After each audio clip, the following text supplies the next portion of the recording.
Un bon nombre d'anciens diplomates français ont demandé jeudi au président français Nicolas Sarkozy de présenter le projet d'une résolution au Conseil de sécurité de l'ONU afin de fixer le cadre des négociations censées résoudre la crise palestinienne. Tout en mettant l'accent sur la formation de deux États indépendants palestiniens et israéliens, ces experts du Moyen-Orient ont reconnu que le conflit moyen-oriental se trouvait dans une impasse politique totale.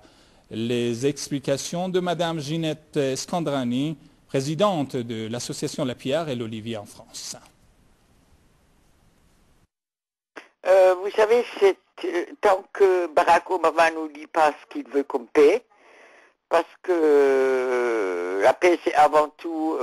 débloquer le blocus de Gaza, c'est avant tout permettre à tous les réfugiés palestiniens de rentrer sur leur terre de là où ils ont été chassés, c'est-à-dire ceux qui étaient dans les territoires de 48 doivent retourner dans les territoires de 48, les autres dans les territoires de 67. C'est aussi à 11 000 prisonniers palestiniens, même plus 11 500 prisonniers palestiniens qui sont dans les prisons, et sans être jugés, et beaucoup de femmes et beaucoup d'enfants.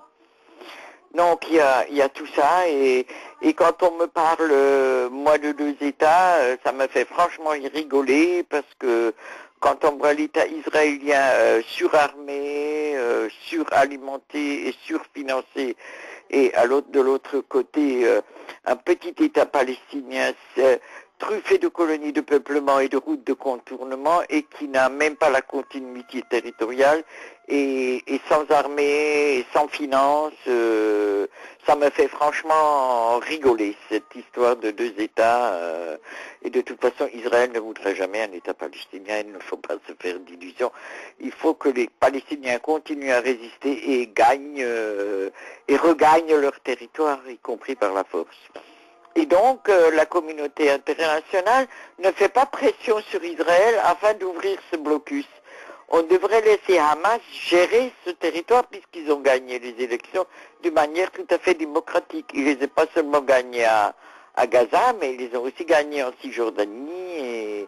et on les laisse pas gérer parce que ils ont été mis sur la liste des terroristes.